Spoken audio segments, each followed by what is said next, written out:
Hello and welcome back to Matt Hayes Tottenham blog and to another live stream. Today, as we can see in the title, we're going to be talking about Jose Mourinho and all the fans that are calling for him to be sacked after a relatively difficult start at the club, but one that has certainly seen an improvement, perhaps not in the performances that we're seeing on the pitch, but definitely with the results that we are seeing. One that, of course, we've made a massive surge up the table from 14th when Pochettino was sacked to I suppose we're 6th at the moment because of United's victory against Watford yesterday, but of course being as high as 5th. It's, for me, it is a bit baffling to see these fans calling for Mourinho to be sacked, and I'm going to be going through today some of the reasons why I think, and why a lot of fans think he should stay at the club, and why it's almost obvious, I suppose, to us that we do think he should stay at the club. But I'm also going to be talking a bit about some of the reasons why I can understand why fans might want him to go. Of course, there are a few, and you can understand given his track record and stuff like that. But that is also something that perhaps leans towards him being a very good option for the club and someone that should stay. So before I get into all those and more, please don't forget to give the stream a big thumbs up and subscribe to the channel if you haven't already. So diving straight into things, the first reason why I think we do need to give Mourinho time and let him prove himself at the club is it's certainly the biggest reason, and it is the squad that he has right now. And you look at players, managers coming into teams mid-season. It's happened before. And just again to reiterate it, I see a few people commenting there. I don't want him sacked at all. I put that in the chat. I put that in the description. I'm just talking about the argument that is there. And this is me talking about why I think he should stay. And the first one is, you have quite often these managers coming in mid-season, and it's something that's been spoken about with Mikel Arteta at the moment, and people saying that he's coming in and he's playing with a different manager's squad. So you have Arteta at Arsenal is playing with essentially Unai Emery's squad. And that argument isn't really there for Jose Mourinho because, of course, it's not his squad. But you can also say it's not Mauricio Pochettino's squad. This isn't a squad that has been put together. It's not one that has been moulded by any manager, because Pochettino wasn't able to get the signings that he wanted to make. He didn't get the money that he wanted. There was 18 months there where we didn't make any signings at all. So the squad that is there, it's not Pochettino's squad. It's not Jose Mourinho's squad. It's a squad of players who, they're older players who've been there for quite a while. There's some players who, of course, are new now. There's some players coming through the youth system. It's a really strange mix of players who, I suppose, do play similar football and do have kind of similar styles and stuff like that, but they're not ones that have been handpicked to play together. And you really have to kind of sympathise with Mourinho on that front, that he is using a makeshift squad to try and get something done here. And it's just, unfortunately, at the moment, it's not working with these performances and stuff like that. Now, adding to that, you have the injuries. Since Mourinho came in, a few of those, Lloris injury, I suppose, happened before Mourinho was appointed, but it certainly affected his first month and a half of the club. But since he's come in, there's Ben Davies, Harry Kane, Moussa Sissoko and Heung-min Son have all suffered long-term injuries. Of course, you've had little niggles here and there, players like Lamela missing a few games, Lascelles missing a few, and Tanguy Ndombele, he's just always injured. There's always these small little fitness problems for him, and he certainly hasn't looked at his best at all this season. But even those few players that are there, they're just not at a level that Jose Mourinho can work with. I went on kind of a bit more about the mix of that squad. It is an ageing, tiring squad with players like Toby Alderweireld and Jan Vertonghen, especially at the back, looking like shells of the players that they used to be. Christian Eriksen, of course, a player who has since moved on. Eric Dyer, I know he only ever really had one good season, but he's certainly not the player that we have seen from him in the past. Danny Rose, a player who has been loaned out already. It's all these ageing players who are just past their best. They're tired because they've been playing first team football consistently for 4 or 5 years under Pochettino with that squad, the spine of that squad that he did like to have, and they're just past their best. And then it's trying to mix that with this kind of inexperienced youth. And by inexperienced, I mean inexperienced in the Premier League. Like, look at these signings we have. Of course, Ndombele, Steven Bergwijn, Giovanni Lo Celso coming in. Lo Celso has certainly been outstanding in the last couple of weeks, the last couple of months, but there are players who aren't experienced in the Premier League being mixed with players who have just played too much in there, and there aren't many players in that team who do have that nice middle ground. You can argue Heung-min Son is one of them, but now he's out for the season. Players like Kane, who has certainly been overworked, the frequency and severity of his injuries are certainly something that would back that up. And it's almost impossible for for Jose Mourinho to actually do what he wants to do what he needs to do with this squad. And I think we do have to argue that he has actually worked better with this squad this season than what Mauricio Pochettino did earlier in the season. You know, you have players like Serge Aurier, first and foremost. He's a player who, you know, I imagine for any manager it'd be really hard to work with him on a personal basis, but tactically, you know, Pochettino, we like to play those attacking fullbacks, but it's what Pochettino did was he put the two fullbacks going forward when we were attacking, the two coming back when we were defending. And Mourinho has noticed that defensively our left backs are certainly better than our right backs. Ben Davies especially, Jaffa Tanganga fitting in there a bit as well. But Mourinho, what he has done in utilising Serge Aurier in a more attacking role and kind of reducing the defensive responsibilities that he has, it's really better utilising what we have in this squad, and it's something that I think is a bit underrated from what Mourinho has done so far, because all people are looking at are these the results, the performances, and some of the results, I suppose. But it's such a difficult thing for Mourinho to do, to work with this squad. And as I say, I do think he's doing it better than Pochettino did. Also looking at Ben Davies, Davies didn't really get much game time under Pochettino in towards the end of his tenure. And I know Davies has had this long-term injury, but he's a player who will be absolutely perfect in the opposite side of that defence to Serge Aurier, because Davies, of course, he's a left-back. He is good going forward, but he's certainly better in a defensive role, and he's been known to play as the third centre-back in a three at the back. And, you know, it's given him the chance to attack when it is necessary, but more so to play in that third centre-back role, which, you know, he just is better in. And he was really good in that first game we had on Mourinho when we beat West Ham at the London Stadium. And he's had a long-term injury since then, and it is going to be difficult to get him back to full fitness and back to his best. But I think it is really clever what Mourinho is doing there. And even looking through a bit more, you're looking at Giovanni Lascelles, how much better he's been since Mourinho came in. Dele Alli, I know he's faded away again, but the start of that first month, I think Ali had eight goal contributions in Mourinho's first 8 games, which is more than any other player. And finally, the players that he's loaning out. I know, look at him recalling Jack Clark from Leeds and sending him out to QPR to get more game time. And the players like George Marsh, who's I think he brought back and sent out to Leyton Orient.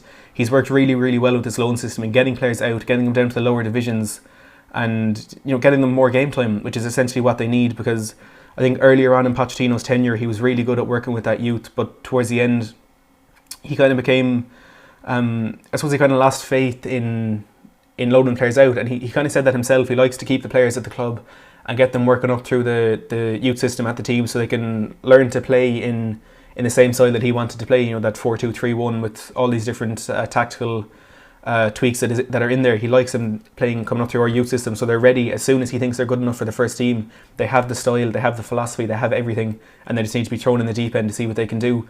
But Mourinho, a different approach to that, and, you know, of course there are pros and cons to both of those approaches. But Mourinho now is getting these young players, he's getting them first team football. And I just think, despite the frailties within the squad and the just, I suppose, the really tough situation that Mourinho has been given to deal with, I think he is doing really well. I suppose he's doing as well as he can. It's going to be almost impossible to get this team into the top 4, especially with Chelsea coming towards the end of the season, you know, looking to pick up some points out. They've had their bad patch. They picked up, I think, 12 points in 11 games before they played us. United seems to be grinding out some results right now, and even Sheffield United and Wolves, who I do think are in the question. It's going to be quite difficult for us to get into that top 4, even the top 5. But I really do think he's doing really well with the squad that is there at the moment. Now the second one is, I mean, it speaks for itself. It is Jose Mourinho's history. He wins trophies absolutely everywhere he goes. I think his first 2 jobs, Benfica and some other Portuguese team, were the only two teams that he actually didn't win trophies at. And then he moved on to Porto. He won a Champions League with them. He won with Chelsea, Inter Milan, Real Madrid, Chelsea again. And I think it is slightly irrelevant to compare what he can do at Tottenham with his current situation to his time at Real Madrid, Inter Milan, Chelsea, because he did have these. He had a lot more money there. He had much better squads. They're just completely different clubs, and I think we do need to look more towards what he did at Manchester United, and that I think kind of shows that we do need to give him more time. We do need to give him a bit of. We need to kind of cut a bit of slack and let him work with this squad for a bit, kind of put his own spin in it, make some signings in the summer, and then see what he can do. Because, you know, that squad he had at Manchester United, it was a really poor squad, Again, it was something similar in that what he has now, in that it was kind of different bits of different manager squads. You've kind of the tail end of what Sir Alex Ferguson had left there. Then, of course, the signings David Moyes had made, one of whom became a key part of Jose Mourinho's squad there with Marwan Fellaini, and the couple of signings Louis van Gaal had made as well. It was so many different squads kind of coming together. It was really disjointed, and he won the treble there. I know it was kind of I wouldn't say the weak treble, but kind of the fake treble, in that it was the Community Shield, League Cup and Europa League or something like that. But he also got him to second place in the table. They finished behind that Manchester City team. They finished with 81 points. And, at the time, Mourinho said it was his greatest achievement in football, getting that team into second. And people laughed at him. But from what's happened ever since, I think you can accept and you can agree that it was a really, really good achievement for him. And a really interesting stat I saw on Opta Joe earlier today when I was kind of looking at stuff I could talk about in this live stream. Jose Mourinho's points per game ratio at Manchester United, we got 1.89 points per game, is the exact same as what Pochettino had at Tottenham, which I think is really interesting, because you look at kind of the way Pochettino left Tottenham. It was his departure, his sacking was something that angered the fans, and I think the fans do have this love for him that will never fade. And when Mourinho left, it was just such a toxic club at the time. The fan base was so divided.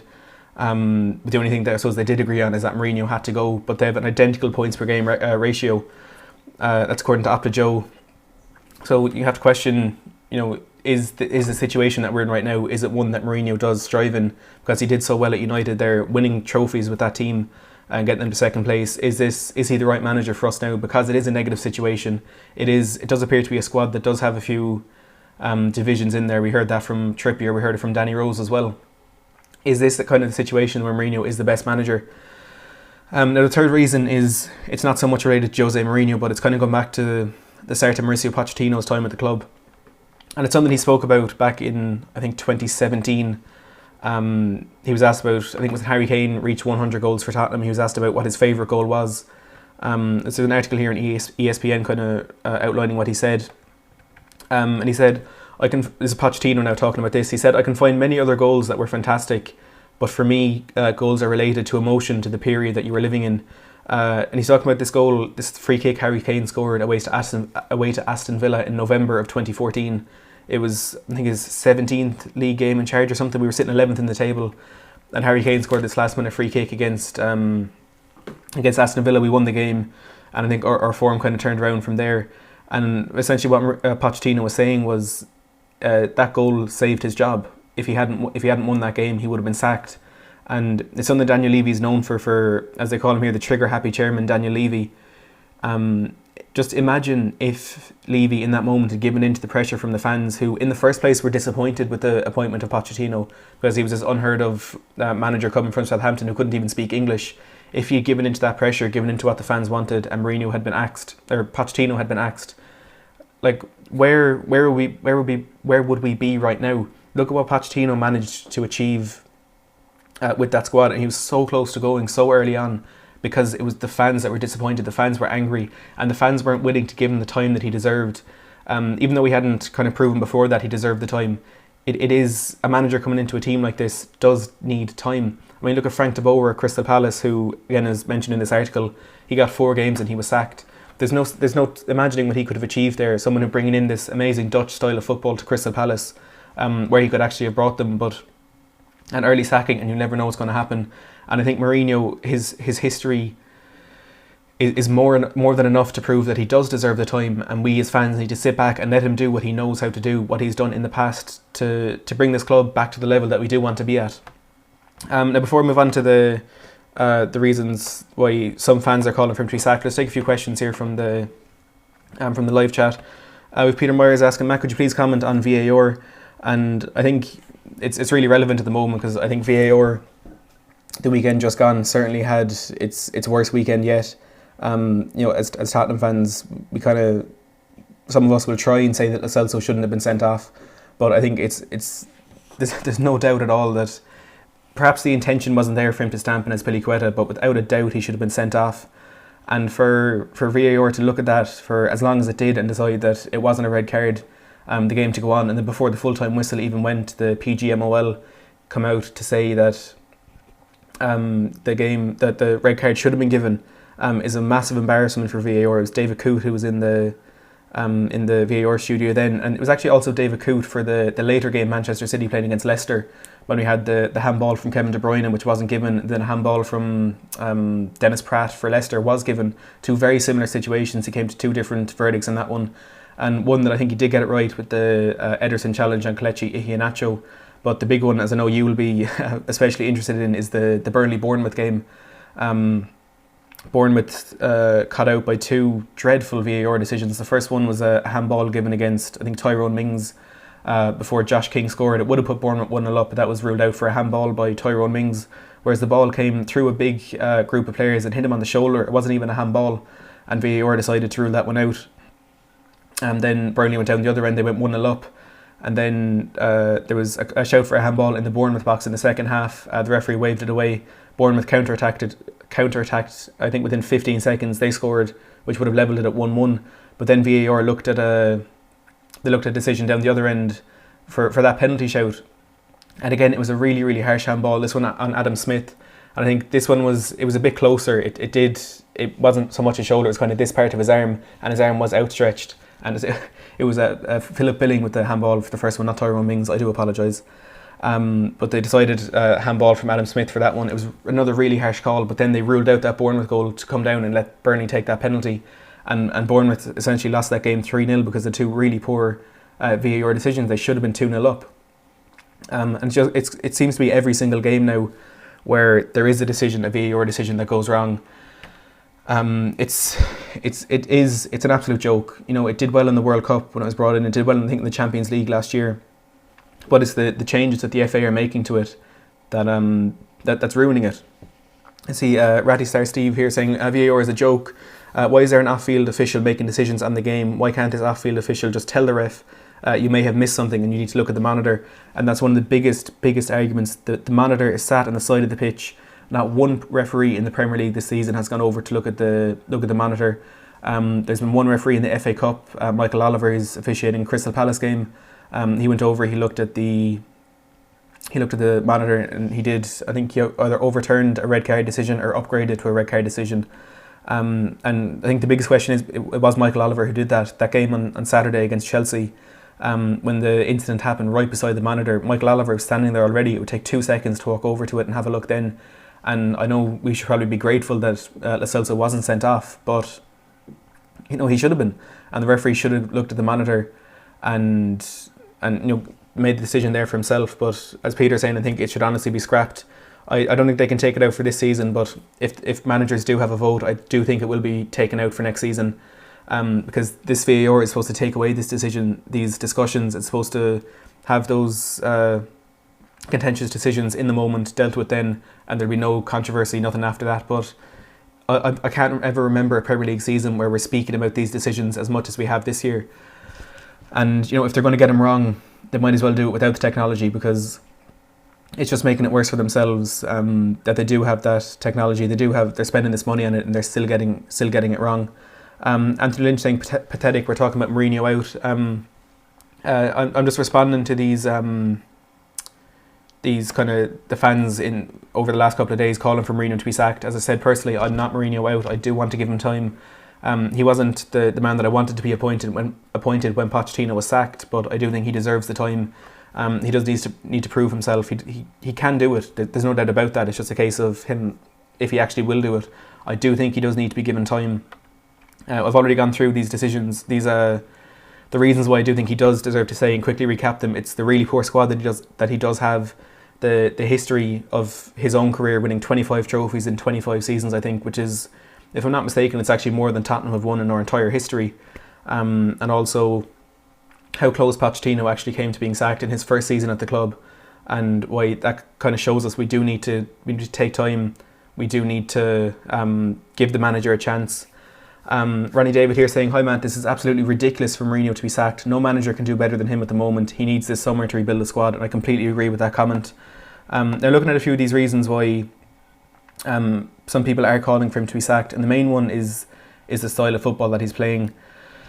There's no doubt it is the most criticised aspect of his time at the club so far. We're playing really defensive football where that 5 at the back against Chelsea was straight away was kind of a negative approach to the game.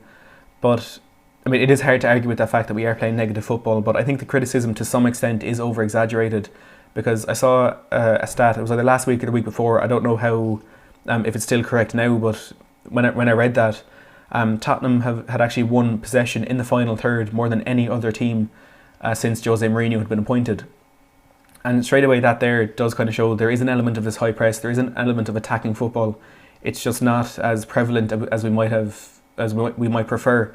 We're playing these games against Leipzig and Chelsea. We were so negative, so defensive. We weren't really stringing together any passes in the final third. But you do have to remember, we don't have a striker.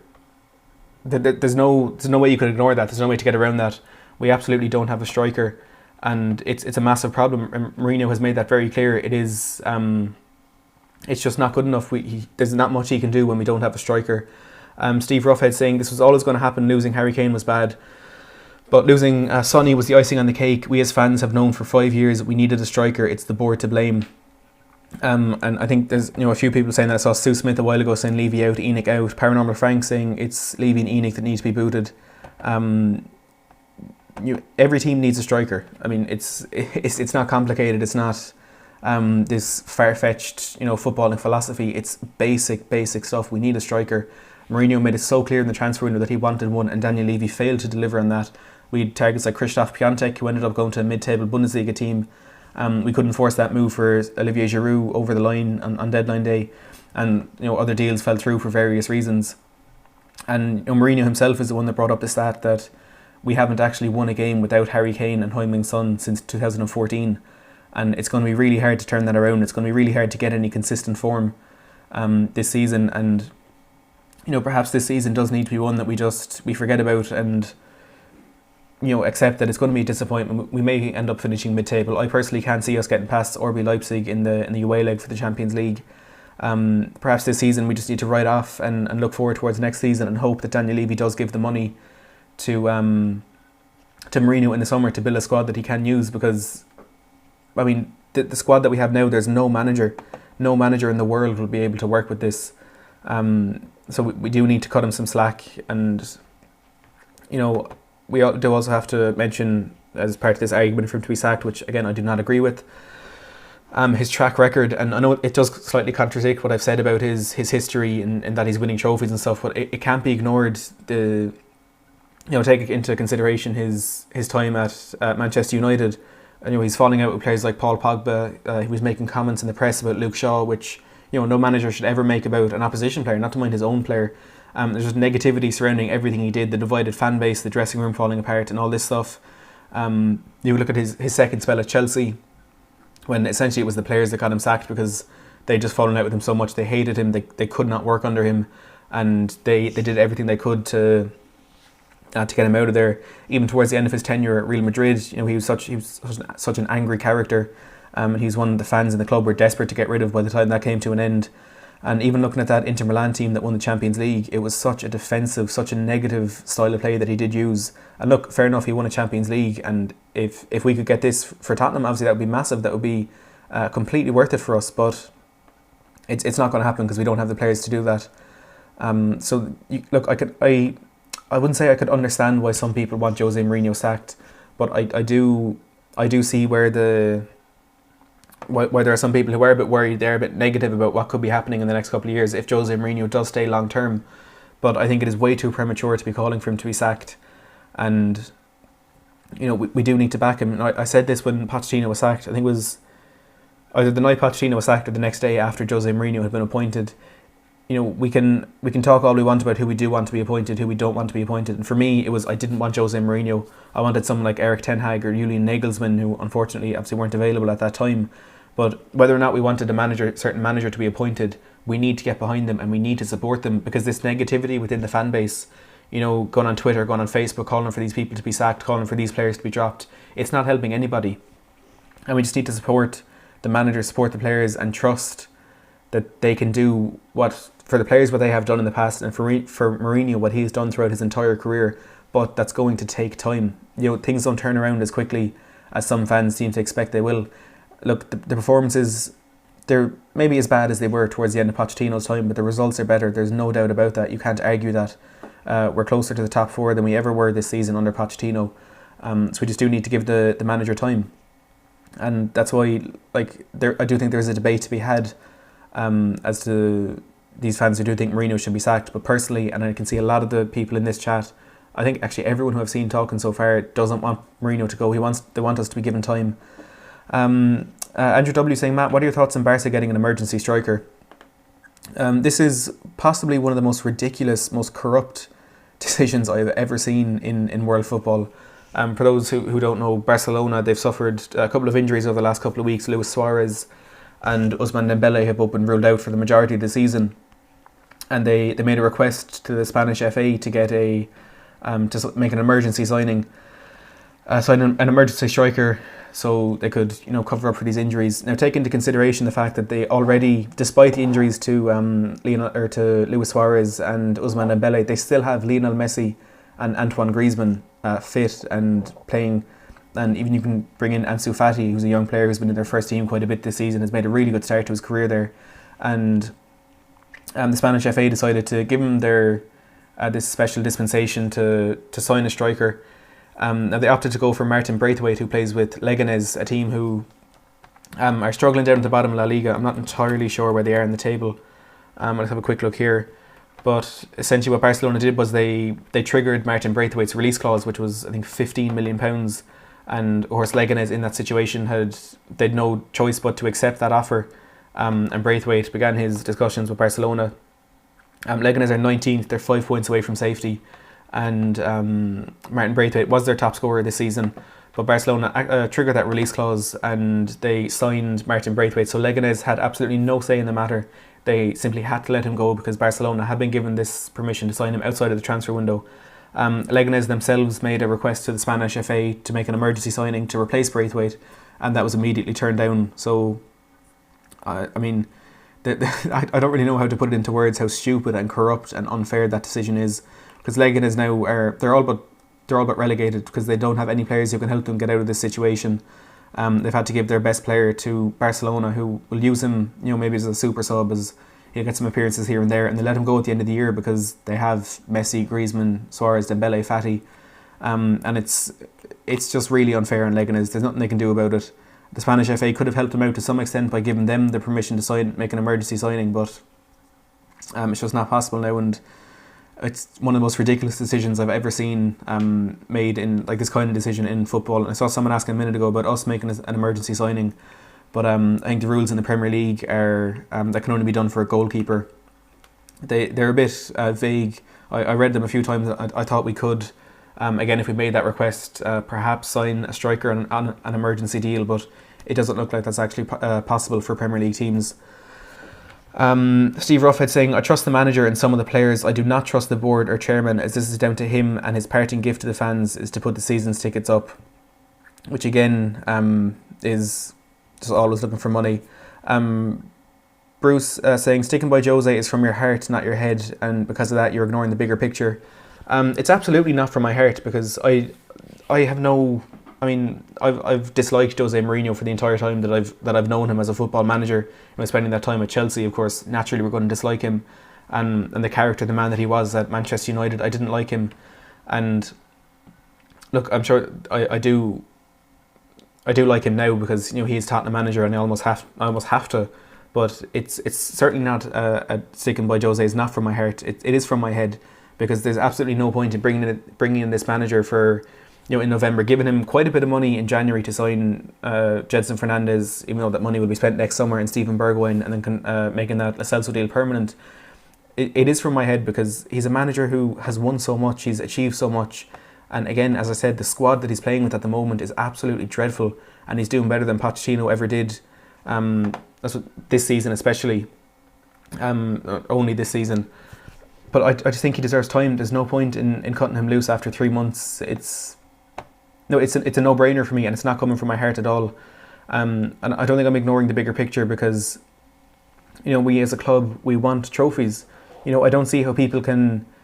Now, I know I was one of these who I said it wasn't a big worry that we didn't win a trophy under Pochettino, But there are so many fans who were in that same boat saying, oh, 5 years under Pochettino, we haven't won a trophy, that's fine. But who are now saying after 3 months under Mourinho that he has to go. I mean, you can't give that much time, that much faith to an unproven manager. Give him 5 years without winning a trophy, then to turn around as soon as he's gone and say, oh, 3 months with Mourinho, he's not good enough, he has to go. When he does have the track record, he has won trophies everywhere he's been. And I think we just need to give him time, because it's not often a team like Tottenham get a manager like Jose Mourinho, and just because it's been a bit of a shaky start, there's no point in throwing that away. Sam Jones saying, in the summary here, the realistic signings I would love: Thomas Partey, quality defensive midfielder, quite ambitious, but he has a release clause we could trigger. I think Partey is a great player. He's playing with Atletico Madrid at the moment. Max Aarons, Ings and Ake.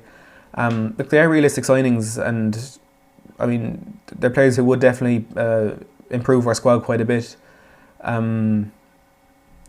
Mohammed saying it's a no-brainer, but it's coming from your head. But yeah, Sam, those will be really good signings. But I think we do need to look, now that we do have Mourinho, we kind of need to look at a higher quality of player. Max Aarons is one I'd love to bring in, but in terms of Danny Ings and Nathan Ake, I think there are better players that we can attract, especially if we do get Champions League football. I know it's unlikely at this stage, but if we do get it, we have Mourinho, we have the manager, we should have the money coming in this summer. So I would like to see those players come in, but I think we can aim a bit higher than that. Look, it's a debate that will go on until the day Jose Mourinho leaves the club. There's no doubt about that. It's just what our fan base seems to be at the moment. If they're going to be calling for Pochettino to be sacked so soon after reaching a Champions League final for the first time in our history, there's going to be fans calling for every manager to be sacked and every player to be dropped, no matter how well we do. But look, if you have enjoyed this stream, please don't forget to give it a big thumbs up. I'll be trying to do these a bit more, getting more match previews and reviews out and stuff like that. If you are new to the channel, please don't forget to subscribe. And look, hopefully this can turn around. Hopefully Mourinho can get this done. He can get us into the top four, build his squad in the summer and push on. But only time will tell. So thanks for watching.